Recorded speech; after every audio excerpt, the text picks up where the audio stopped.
Que ce soit au niveau de microagressions, de commentaires déplacés qui sont reçus ou d'un sentiment d'invisibilité. On sait que les femmes lesbiennes vont avoir tendance à avoir moins recours à une divulgation de leur orientation sexuelle totale en milieu de travail.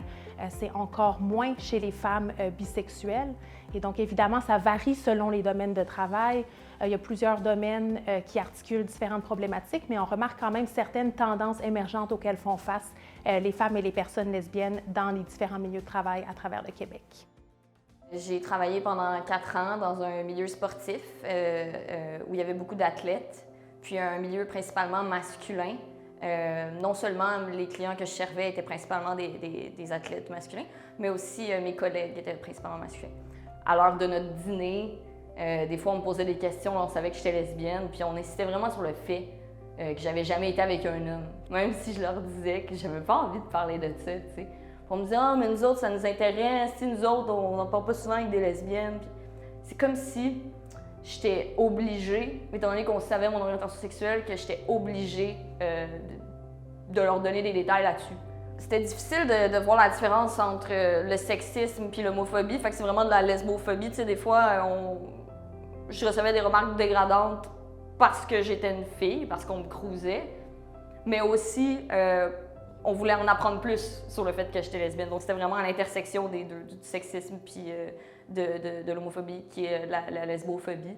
J'ai voulu prendre action pour changer les choses. J'ai voulu faire une lettre de dénonciation collective, prenant un peu ce que des clientes m'avaient confié, puis ce que moi j'avais vécu en tant qu'employée là-bas. J'ai fait une lettre de dénonciation, puis ça n'a rien donné. Donc j'ai fini par quitter mon emploi. Sinon, je serais restée là-bas. J'ai passé 4 ans là-bas.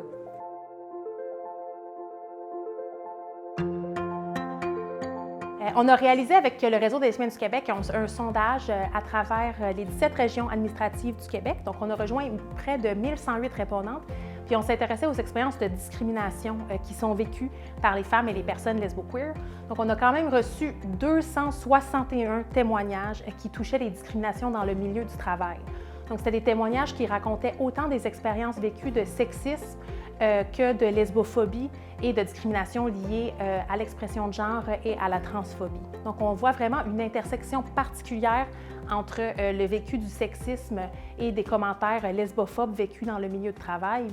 Donc, au niveau du sexisme, il y a plusieurs répondantes qui soulignaient notamment vraiment devoir travailler 2 fois plus fort que leurs collègues masculins pour se prouver, un sentiment constant de remise en question de leur crédibilité, de leur autorité, et ça dans plusieurs domaines, autant dans le domaine de l'ingénierie que de l'enseignement supérieur, que dans des domaines du service. Et à la fois, on a reçu beaucoup de témoignages sur des expériences vécues de lesbophobie. Donc, autant des commentaires très déplacés, donc qui peuvent être qualifiés de microagressions. On a aussi beaucoup de cas de personnes qui reportaient avoir vécu des outings forcés et aussi une sursexualisation des pratiques lesbiennes. Quand les personnes ne correspondent également pas aux normes de genre, donc par exemple qui s'identifient comme non-binaires ou une expression de genre plus masculine, il y a des défis additionnels, donc des discriminations liées à l'expression de genre. Donc, il y a beaucoup de personnes qui ont reporté être souvent mégenrées ou recevoir des moqueries et du mépris par rapport à leurs pronoms. Ce qui est super intéressant aussi, c'est que beaucoup des femmes lesbiennes et bisexuelles nous ont évoqué le fait qu'elles ne se sentaient pas incluses dans les comités LGBT, donc où est-ce qu'il y a une surreprésentation des hommes gays.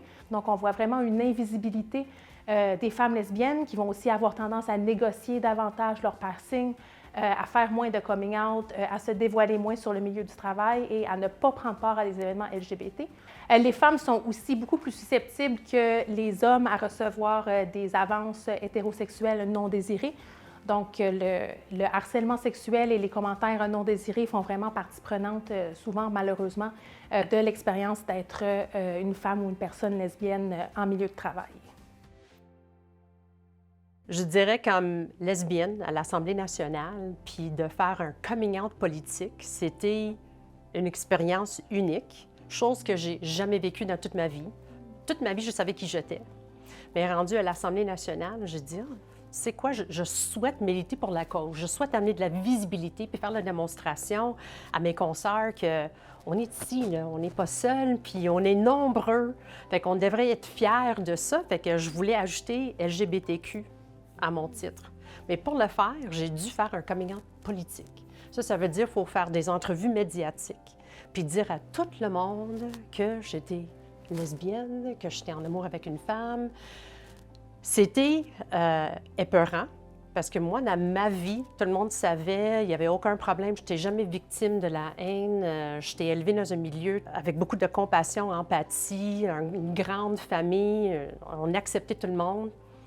Mais c'était pas la même chose. Fait que de faire des entrevues avec des journalistes qui me disaient « Ouais, mais t'as pas l'air d'une lesbienne. » Ça a l'air de quoi, une lesbienne? Ça fait 10 ans depuis que je te connais, Jennifer, puis j'ai jamais su. Mais moi, honnêtement, quand je te rencontre, je dis « Toi, tu couches avec qui? » C'est une expérience vraiment bizarre de se faire dire ça, parce que mais ça a l'air de quoi? Parce que je suis comme toi, je vis comme toi, j'aime le monde comme toi, j'ai des enfants, j'ai un emploi, fait que je suis pas différente à cause de qui que j'aime. Fait que ça, j'ai trouvé ça particulier, puis c'est à ce moment-là que je commençais à être victime de la haine. C'est sûr, je pense que j'ai vécu de la lesbophobie, non seulement au niveau de la place publique avec les médias puis les commentaires que j'ai reçus, mais je dirais que les gens m'ont traité différemment par la suite. J'étais atypique. Je n'étais pas comme la norme.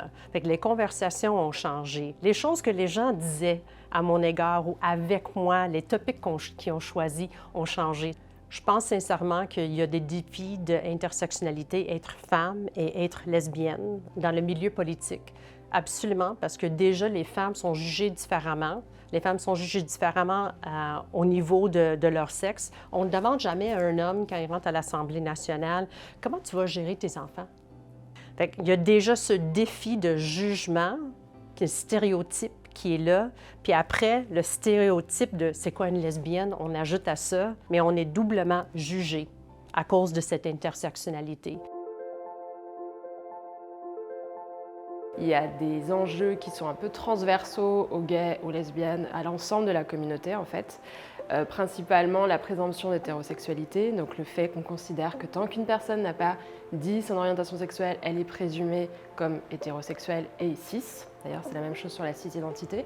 Ça, c'est une chose toute bête à faire, mais le fait de laisser la question ouverte, ça facilite vraiment énormément et ça légitime les coming out.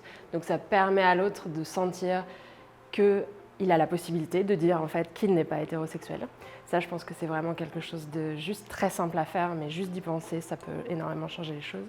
Et l'autre élément, c'est le fait aussi de considérer qu'il est vu comme plus intime de dire qu'on est lesbienne. Donc là, en fait, c'est la frontière entre la vie privée et la vie professionnelle qui est jugée différemment. Et donc, voilà, juste simplement considérer que c'est la même information qu'on donne, quelle que soit son orientation sexuelle. Donc ça, c'est un peu les enjeux les plus transversaux. Et il y a un autre élément aussi qui, je pense, est important, qui touche aussi les gays et les lesbiennes, mais peut-être principalement les lesbiennes qui sont délégitimées dans le milieu d'emploi, qui est exprimé par le concept d'hétéroprofessionnalisme. En fait, c'est l'idée que le caractère professionnel, ce qu'on va entendre comme étant plus professionnel, un comportement plus professionnel qu'un autre, va intégrer en fait des éléments d'hétéronormativité. Et du coup, c'est diffus, c'est pas vraiment dit, il y a cette espèce de flou autour de la définition, mais dès qu'on s'éloigne de cette hétéronormativité, en fait, on va très vite être jugé comme moins professionnel. Et ça, je pense qu'on l'a aussi complètement intégré en tant que personne, ce qui fait qu'on se sent moins légitime à affirmer des éléments de sensibilité plus queer ou simplement de parler de notre vie privée. Une lesbienne ouvertement lesbienne, c'est-à-dire qui va le dire dans le milieu de travail, va être jugée comme un peu trop militante. Ok, elle peut le dire, mais il faut quand même qu'elle le cache, ça ne concerne pas tout le monde. Enfin voilà, toute cette régulation autour de l'expression de soi, en fait, qui va être régulée aussi par ce jugement de professionnel ou non professionnel. Évidemment, on constate qu'il y a une égalité de fait qui n'est pas encore atteinte pour les femmes en milieu de travail. Donc oui, on parle encore d'inégalité salariale, de charge mentale, de répartition de tâches domestiques qui va faire en sorte que les femmes vont avoir tendance à devoir arrêter leur avancement sur le milieu du travail parfois pour faire de la proche aidance, pour devoir s'occuper d'enfants, donc des tâches qui vont incomber plus aux femmes. Donc on a déjà ces différences socio-économiques qui restent quand même assez marquées. Et en plus, il y a encore évidemment énormément de cas de harcèlement sexuel en milieu de travail, donc qui se reportent parfois de façon très évidente, mais d'autres fois de façon très subtile. Un manque d'espace pour parler des expériences vécues comme personne, comme femme lesbienne, bisexuelle ou queer en milieu de travail.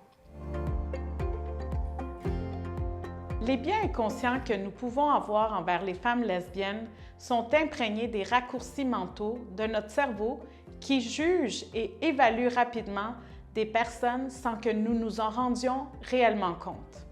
Les stéréotypes envers les femmes lesbiennes sont très présents dans les relations professionnelles et sans dire dans la vie quotidienne. Des commentaires déplacés comme ceux énoncés dans les témoignages, la présupposition de l'hétérosexualité d'une personne, les menant parfois à faire des coming-out forcés, sont des exemples de microagressions.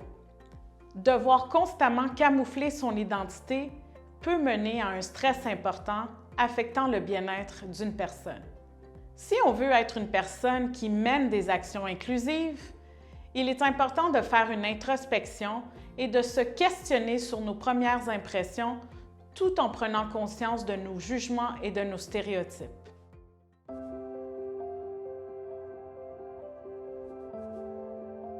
Alors je pense qu'il y a tout un tas de recherches qui doivent être menées puisqu'on en manque cruellement. Je pense qu'on a beaucoup penché sur les lesbiennes dans les milieux plutôt masculins. Donc milieu de travail plutôt masculin, c'est-à-dire où il y a une surreprésentation des hommes, mais aussi des valeurs de virilité qui structurent la profession. Et je pense que ce serait intéressant aussi de voir qu'est-ce qui se passe entre les femmes hétérosexuelles et les lesbiennes. Est-ce qu'il y a aussi des coalitions possibles? Comment est-ce qu'on peut transformer le sexisme ensemble, en fait, essayer d'apporter d'autres choses, d'autres normes, d'autres cadres. Je pense aussi qu'avec les nouvelles générations, il y a beaucoup de choses qui bougent et ce serait intéressant de changer un peu nos cadres d'analyse, avoir des cadres inédits pour capter aussi et rendre compte de ce qui se passe actuellement dans les milieux de travail. Je pense que des fois, on y va trop avec des lunettes de cadres anciens et puis ça devient de plus en plus nécessaire de rendre compte des comportements qui se passent aujourd'hui et qui essayent justement de changer un petit peu les choses.